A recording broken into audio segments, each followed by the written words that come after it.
Hello there and welcome to the new Google Data Studio tutorial. And in this tutorial, I will going to show you how you can create a scatter chart like this, which will help you know the information about the various products or various customers based on the respective measures like profit and sales. So what we are doing it over here is we are displaying the information of the products based on their respective sales and profit to various customers and various different location, and then we are bifurcating these products by the shipping mode, so whether the shipping's been done by the delivery truck or the regular air or the express air.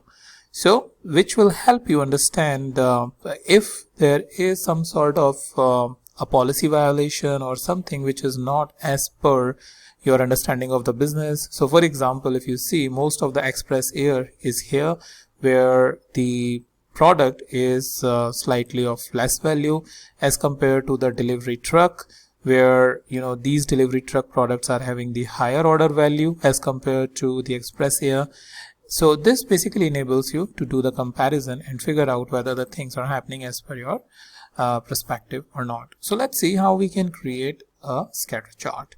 So for that, I'll go into the edit mode, and first of all I'll just remove that, and then I will come over here and add a chart. And in chart we have the option of adding the scatter chart over here. So we have two types of scatter chart. We have a normal scatter chart, or we can have a bubble chart. So let's go ahead and create a normal scatter chart over here.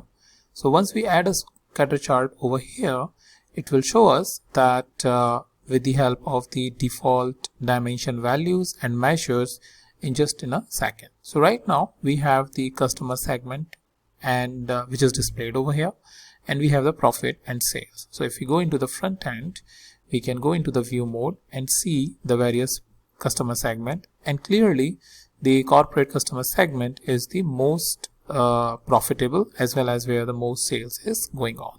So we can always change the dimension over here.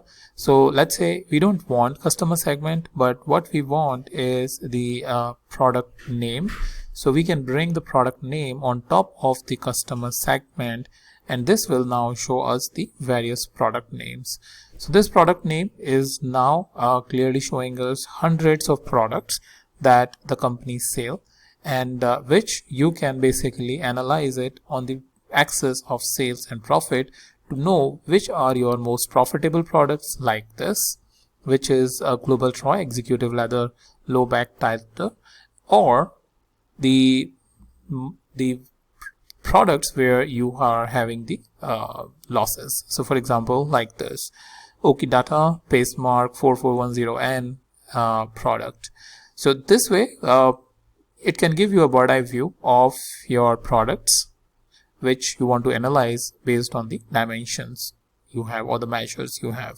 But not only this, it allows us to do various settings, both in the data area, where you can change a lot of data specific, sorting specific, date range specific properties, as well as style properties.